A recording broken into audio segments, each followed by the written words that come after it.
Hello, welcome back to Around the Minor League. Um, this is your Los Angeles Dodgers 2026 season preview. If it sounds like I'm going through the depths of hell, it's because I am. But we're gonna push You've been through it. sick for what, like a day? Dude, my throat feels terrible. I've got a Sounds Diet like Coke it. next to me and a Smart Water, but we're gonna make it through this. So if you hear me just coughing up a lung, continue. I will be there. I will be there. This episode is coming out on the 24th. So, and MLB season starts the 25th. Do we want to make our season predictions for AL winners, NL winners, and then World Series winners? We'll do that later. No, let's do it now. Let's kick off the show this way. Who do you have winning the AL, sir?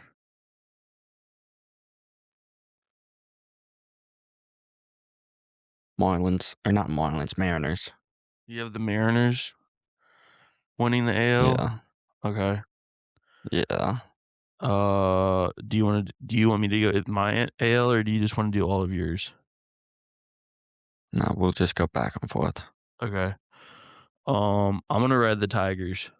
I think that pitching staff is just gonna be unbeatable. I feel like they're gonna get banged up at some point. I'm just gonna stick with the Tigers and let it roll. Of NL, course. who do you have, sir? It's hard not to say the Dodgers. It is. But who are we going? You going with the Dodgers? Yeah, I mean it's just hard to bet against them.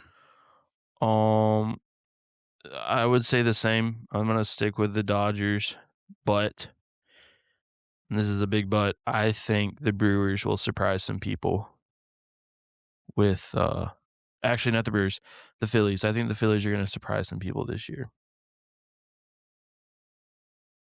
Speaking I of think the the Phillies are Dodgers just gonna do what the Phillies always do.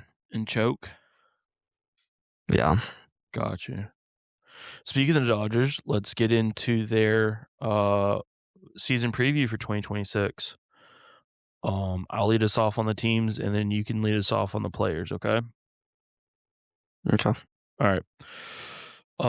The single A team for the Los Angeles Dodgers is a brand new team. We've talked about them before on this podcast. The Ontario Tower Buzzers. They will be located in Ontario, California, which I was curious and I did some research. That is actually like a borough of LA. So this is going to be a local team to their MLB team, to the Dodgers. So they will play at ONT Field.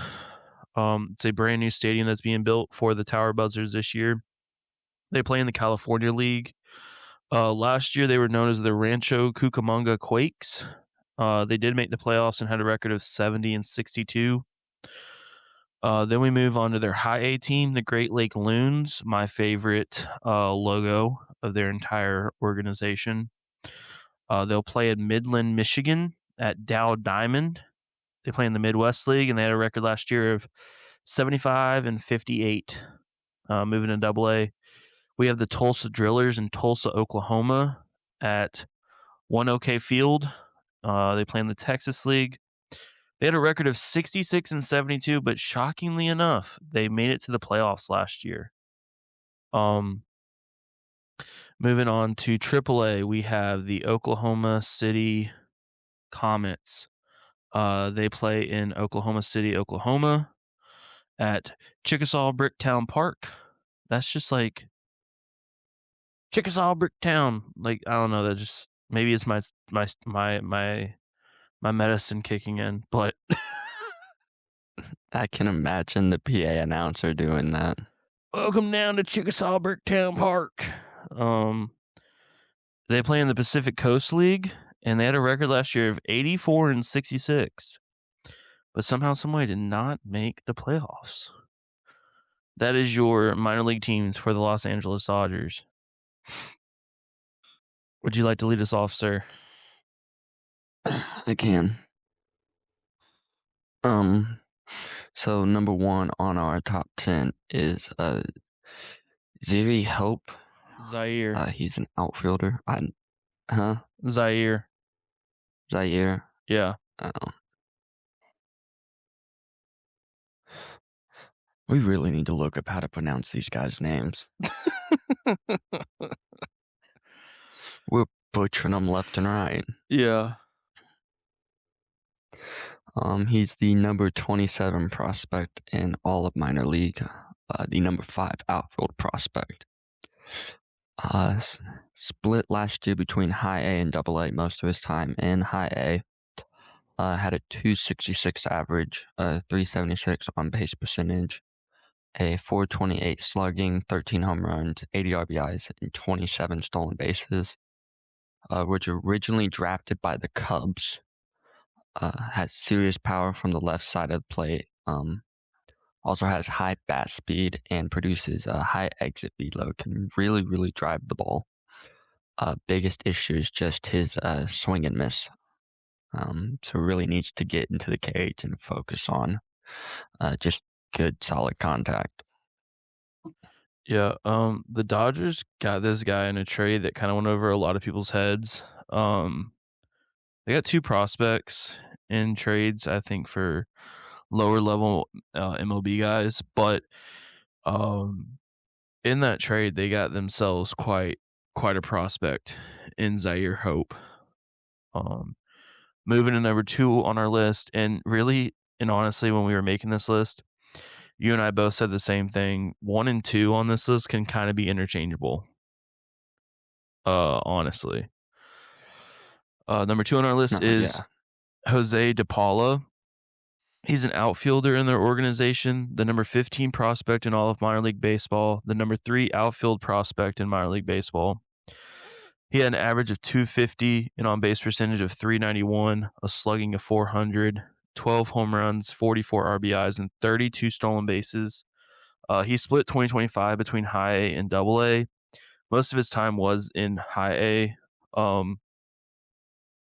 He can produce some extended at-bats and really has an above-average eye at the plate and will be willing to foul off pitches and wait on pitches to get the one that he wants. His big thing is he needs to grow in the outfield defensively. He's got the speed to play it, but it's just his reads and his arms. And his arm strength, he needs to work on that a little bit. He was in the 2025 Futures game and won MVP last year, actually. That's a big accolade to put on his record. Yeah, I mean, the dude's only 20. Both of these guys are super young. De Paula's 20. Hope is 21. Hope will be 21 for the whole season. De Paula turns 21 in May, at the end of May. So these guys are fairly young. I think they're not afraid to let them sit it out, though, and grow in their abilities to become better. Yeah, but I think more teams need to do that. I do not disagree with you at all. Number 3 on our list is Eduardo Quintero. He is another outfielder. He's the number 30 prospect in all of minor league. The number 6 outfield prospect. He was Baseball America's Dodgers minor league baseball player of the year last year. Split last year between single A, high A. Most time in single A. He boasted a 293 average, 415 on base percentage, a 508 slugging, 19 home runs, 69 RBIs, and 47 stolen bases. Was originally a catching prospect that showed serious athleticism and power with the bat. As an advanced hitter for his age, for where he's at in the minor leagues, makes serious contact and rarely chases outside of the zone. And he's a very solid defender in the outfielder and the most likely prospect to play in center field. Yeah, I feel like when you come up as a catcher, but then you have 47 stolen bases, you're a little too fast and a little too good to be playing back there. You need to make that swap to the outfield. I mean, No, I agree. geez Louise, 47 stolen bases is ridiculous. He had 22 doubles and 7 triples last year. Well, wasn't there a catcher? What it was like one of our most recent ones that had like 23. I think that was oh gosh, hold on. I can find him really quick. I think You it was know who I'm talking about. Yeah, it was let me see. Hold on. Cuz I'm going to look this up really quick. Wasn't that Don't think it was them. Was it? It was Houston. Walker Janik is who we were talking about. Yeah, Had so it was 30 like stolen bases. 2 episodes ago. Yeah, Janik is who you're thinking of. Moving on to number 4 on our list, we have Emil Morales. He's a shortstop in the Dodgers organization, the number 92 prospect in all of baseball. He had he split time last year between rookie ball and single A. Most of his time was in rookie ball. He only played 89 games. In those 89 games, though, he had a 314 average, a 396 on base percentage, a 515 slugging, 4 home runs, 70 RBIs, 11 stolen bases, and 24 doubles. Dude absolutely rakes the ball. He has above average power for the age that he does, and can seriously do some damage. The biggest thing for him is being able to produce the power and still keep his swing under control. He can kind of get kind of crazy. I mean, he's a young 19-year-old. So for him, it's just keeping that bat under control. He has the speed and the arm to play shortstop. I think the issue, though, is just his quick range. He's honestly a guy that you could see move to second or maybe even move over to third if he's putting up numbers like this. I mean, he's 6'3", so I think he'll probably make the move to third eventually. No, yeah, if he's 6'3", he definitely needs to go to third. Yeah. Number 5 on our list is River Ryan. He is a right-handed pitcher. Missed the 2025 season due to Tommy John. So in 2024, he split time in rookie ball, single A, triple A, and had starts in the majors. His minor league stats were 8 starts between all 3 levels. He was 0-0. Fine with that. Had a 2.22 ERA. 24 in a third innings pitched. 32 strikeouts. Had a 200 average against him and a 1.03 whip. In his 4 starts in the majors, he was 1-0. Had a 1.33 ERA. 20 in a third innings pitched. 18 Ks. Had a 208 average against him and a 1.18 whip. Have they said where he's starting this year? It shows LA, but I seriously with the MLB team, but I seriously think if he makes the move up there and just doesn't feel comfortable, they won't mind moving him down. But the one thing to note is that when I did all the research for this, he had a 1.86 ERA over 2 and 9 third innings. So it looks like they're keeping the innings down. He's probably working on a pitch limit this spring. He's probably being treated like a true starter. Yeah, but I mean, he has an arm that you can move into the bullpen and have him potentially bring more damage there. His only issue is his age, to be honest with you. How old is he? 27.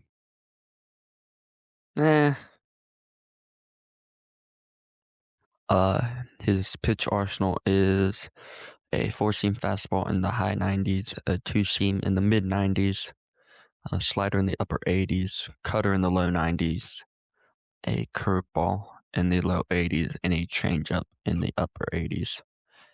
It's interesting that he throws a cutter if he's already got a two-seam. One falls arm side, one falls away. The cutter, I think the cutter falls with the slider, so they overlay each other, if I'm not mistaken. Yeah, I guess you don't normally see that if a No, you're right. pitcher's You're right. already You got a usually don't see two-seam. that, but I mean, It's normally one or sometimes, the other. and sometimes the slider is a cutter, and sometimes the cutter is a slider. It's weird like that sometimes. Yeah. Moving to number 6 on our list, we have Mike Sirota, outfield prospect. He is the number 60 prospect in all of baseball. He played in 59 games last year between single A and high A. Season ended for him in July of last year due to a knee injury. During that time, though, he had a 333 average, a 452 on base percentage, a 616 slugging, 13 home runs, 54 RBIs, and 5 stolen bases. He was acquired in the trade between the Dodgers, the Rays, and the Reds. I believe they sent Gavin Lux to the Reds and got him from the Reds in exchange for Lux. He has a very disciplined approach that has hard contact to all fields. His only thing, though, is he's got some speed, and they want to see him use that speed more on the base pass because this dude was an absolute speed demon when he played ball at Northeastern. So I think really what they're looking for more than anything is some more speed whenever he gets on the bases than anything. Well, it'll be interesting to see how his knee is doing after the injury.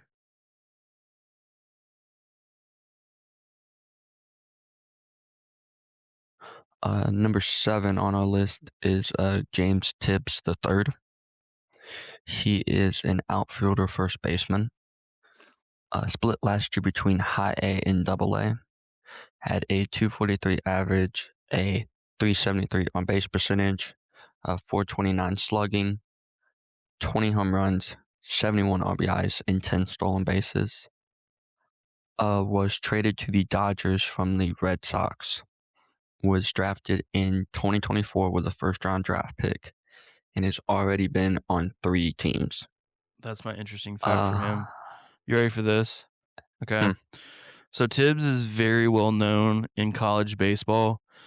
He was the 2024 ACC Player of the Year at Florida State. This dude ripped the ball. Like, he had a 363 average while playing at Florida State that year in 2024.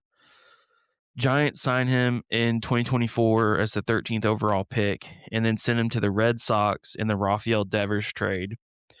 And then turn around 6 weeks later, and Boston sends him to the Dodgers to get Dustin May from the Dodgers. And now Dustin May pitches for the Cardinals, and he was traded to the Cardinals. I believe, was it in the Sonny Gray trade or the Contreras trade? I believe it was the Contreras trade.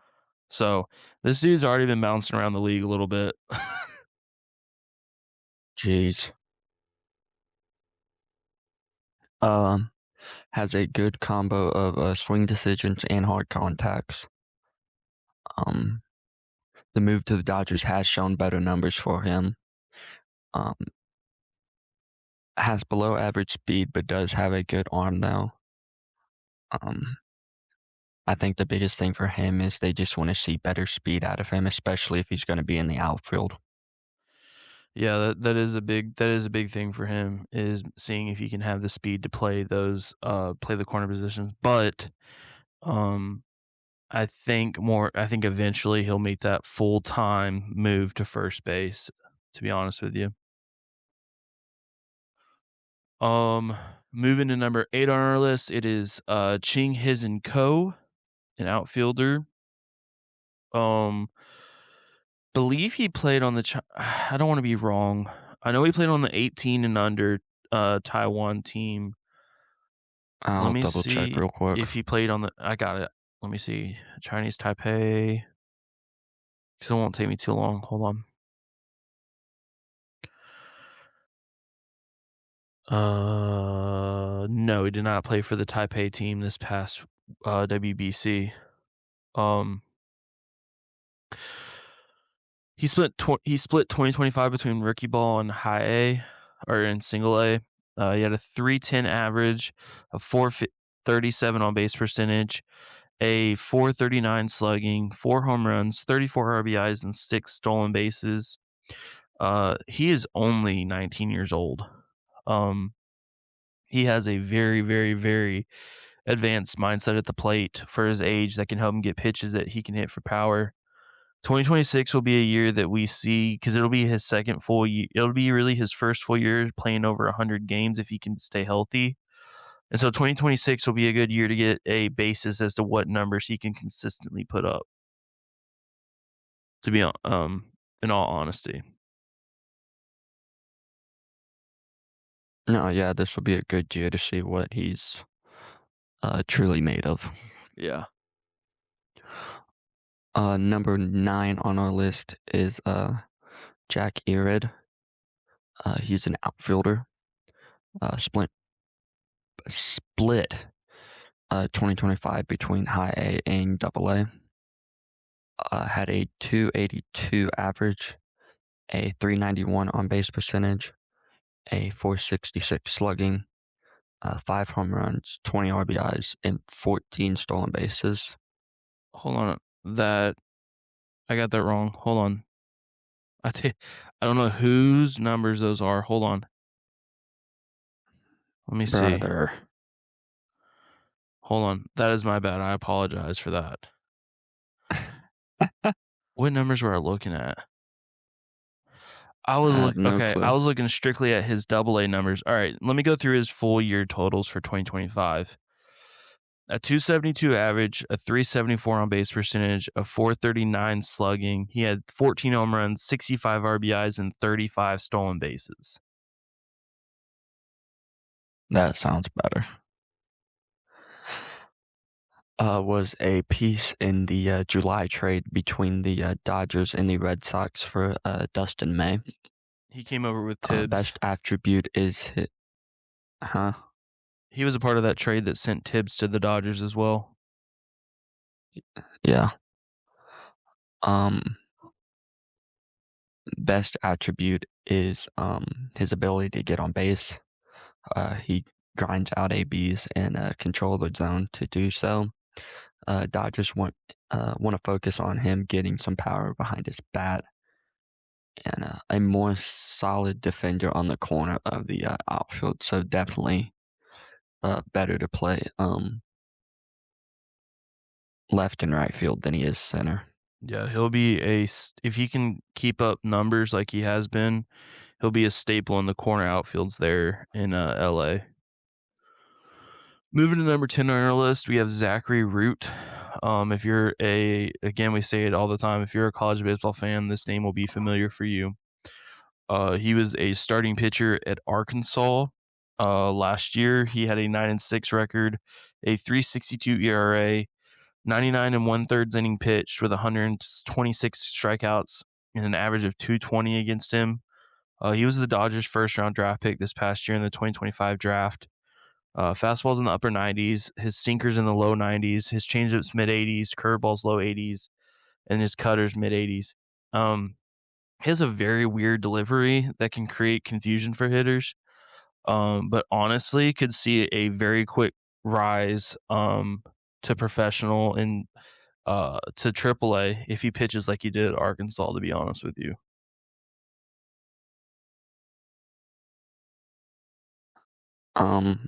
Do you want to do number 11? Yeah, I'll get number 11. So we have an extra guy on this list. We put him on here strictly for the fact he's the number 8 third base prospect in all of minor league baseball. It's Chase Harlan. Last year he split time between rookie ball and single A. He had a 269 average, a 357 on base percentage, a 442 slugging percentage, 9 home runs, 58 RBIs, and 3 stolen bases. He's only 19 years old and will turn 20 halfway through this season, and he's in single A ball. He has above average power, And he really doesn't try to swing hard and he doesn't really have to try to get pop off the bat. He doesn't have that impressive speed, but is quick enough to play third base. A lot of the comparisons have him compared to Nolan Arenado. That's some good comparison right there. Yeah, if you're compared to a 10-plus Golden Glove winner, you're pretty good. So, well, that is your Platinum Glove. Yeah, that is your 2026 Los Angeles Dodgers season preview. Make sure to give us a follow on our Instagram at Around the Minor League. Also, there you'll find the links to our YouTube, our Apple Podcast, and our Spotify. Go ahead and give us a follow on all of those. DM us if you have any questions or anything. Yeah. You guys have a good rest of your day.